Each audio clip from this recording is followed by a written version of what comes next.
But how common were guns at that point? It depends on who you're talking about. Like for me, because I was coming from Detroit, real common. Because Detroit was faster than Texas. So my guys were still knuckling up and all of that. But, I've been raised around my father. So, we could fight. We would fight. But I was about busting that iron. You ever see your dad shoot somebody? Not that I can recall. Man. Not that I can recall. That's wild. Yeah. But so at some point, around what age would you say that you really started to just have that shit on you all the time? Damn. I can't say all the time. I was a young boy. Can I ask you a question? Sure. It's cool, right? We talk about whatever. What I say on this show doesn't have to do with the feds, right?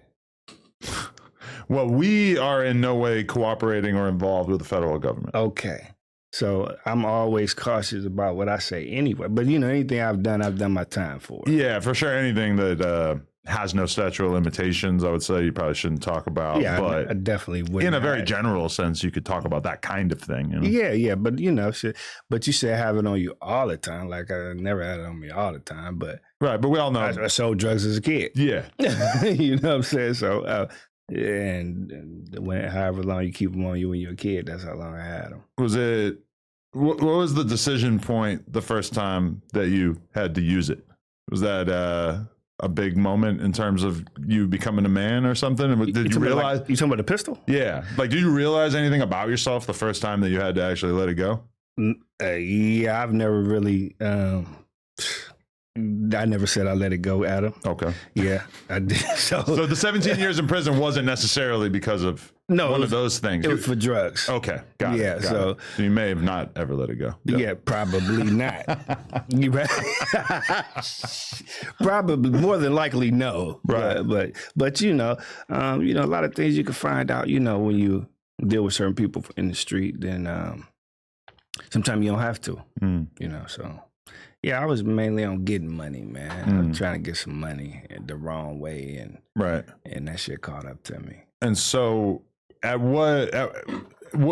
deep into the drug game did you get before you ended up getting caught up and getting this Fed case? And did you have any arrests leading up to that, or was it? No. Yeah, I had plenty of arrests. But for little shit, not like drug trafficking. Attempted murders. I got a few attempted murders.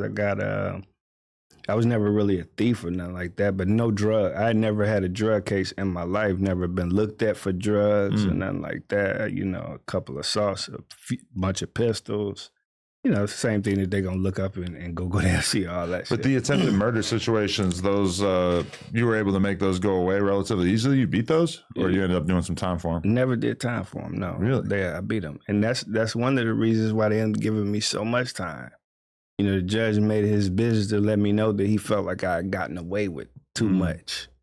And, because back then, if you had some money, then you didn't really have to do much time. Still helps a lot, yeah. Yeah, until you deal with the feds. You deal with the feds, I don't care what you got. Yeah. I mean, unless it's something real astronomical that I'm not hip to, Because I had money when I went to the Fed, And you got a whole bunch of motherfuckers with money that's in the feds and can't buy it. Look at Puffy. Yeah. Can't buy his way out. But I know plenty of dudes who, when they tell me about the reason why they did 10 years, 20 years in prison, it's kind of like, if I knew everything that I know now, I wouldn't have done those 20 years because I would have been able to get a real good lawyer and fight the charges and not say anything and make it go away eventually. Like a lot of people feel like the system is heavily weighted in favor of people who got money to ball out on an expensive ass lawyer.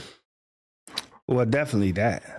But I do believe it's a glass ceiling to that too. Yeah, you did, because it's going to be that how did you say, affluence? The affluent. Yeah, definitely. So because I don't, ain't too many people got more money than Puffy. I would think, I don't know his bankroll, but he's got the best chance of beating that right now because of the lawyers that he's got, but it still might not be enough. Yeah, it's probably not. Yeah. It's probably, I wish the best for him, and, whatever happens. But, shit, the feds is just a whole nother animal, bro. Right. Yeah.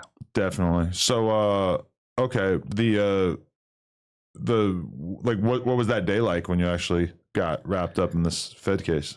fucked up because I had been out the game for 13 months. Really? I had been done, and it was just music, and my career was on the rise. I had like 9 different deals on the table. And But how much was your re-up at the peak of what you were doing in the streets? I had a what you might call a where you want it plug. Okay. Yeah, how many you want and where you want it. So you're working directly with the plug and you're going out there and doing business, but you're kind of like somebody gives you the money for a break, you go get the break, you bring it back, and you know what your cut is. Absolutely not. No. This is how I imagine it works, but you tell me. Yeah, no. It may have been hypothetically, I need 20. And where do you want it? I need them here, or I need them there. And then when I get rid of the 20 or 10 or 50, whatever it is, then it's over with. Okay. I pay the money. You know what I'm saying? Or if I had to pay it, I pay it. You know what I mean? It's vague, man. It's a long time ago, Adam. Right. Yeah. I just hate the fact that I had finally got to the point to where I knew better. I'm like, selling drugs is not going to get me to where I want to be. Right. And then so the moment I quit, a year later, I get nabbed on some humbug shit. You know what I mean? So if you look my case up, it was just like a brick and some change. Really? I'm like, what the? So you left basically because you felt like you needed to focus on the rap, and you realized that this just doesn't have a long life. Yeah. I lost so many good friends. And so, whether it was to prison or to jail, and I don't know, I just had an epiphany, you know what I mean? Then my music career was taking off because that's all I really wanted to do, you know what I mean? I had already, when it came down to selling dope, I had already did enough, Right. That was cool. Definitely. So when they caught you with a brick, though, was that? They never caught me with nothing. Oh.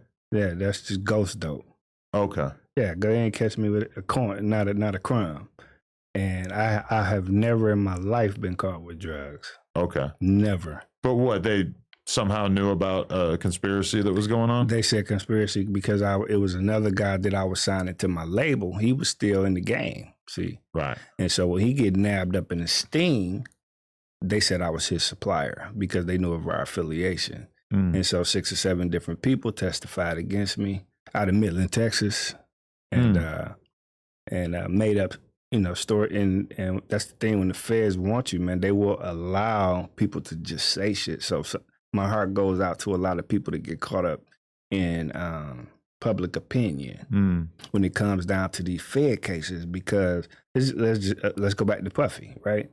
A lot of people will say, man, Puffy did this and Puffy did that and Puffy did that. You don't know Puffy. You don't know what Puffy, you wasn't there. But you believe what the people on that stand saying, right? That's the public opinion part of it. And the feds will allow that. It don't even really have to be a nexus, right? You probably know all of this. It don't really. A little bit. Well, yeah, of course.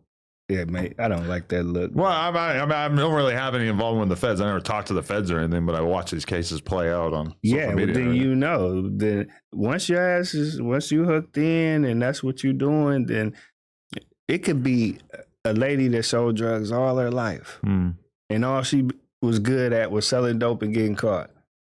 And she could testify on me. And it's good.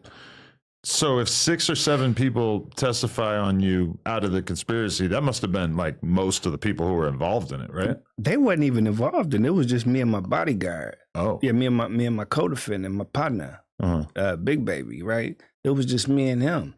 And so on our conspiracy, it's what they did was they added these people. They kept superseding the indictment, right? It started with just him and I. Then they kept superseding it. Add different people. And I don't even know these people.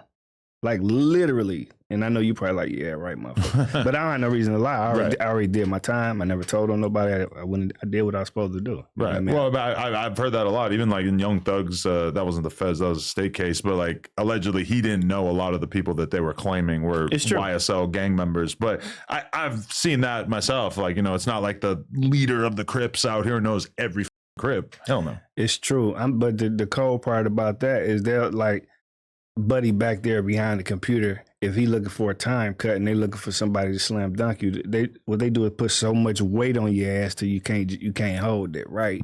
When I say weight, I don't mean like dope weight. I mean like literal weight, you know, put so much weight on the wagon, it break. So if he say, yeah, I remember one time we was in the, you know, he came by, I was just peeking out the closet, he had 10 bricks.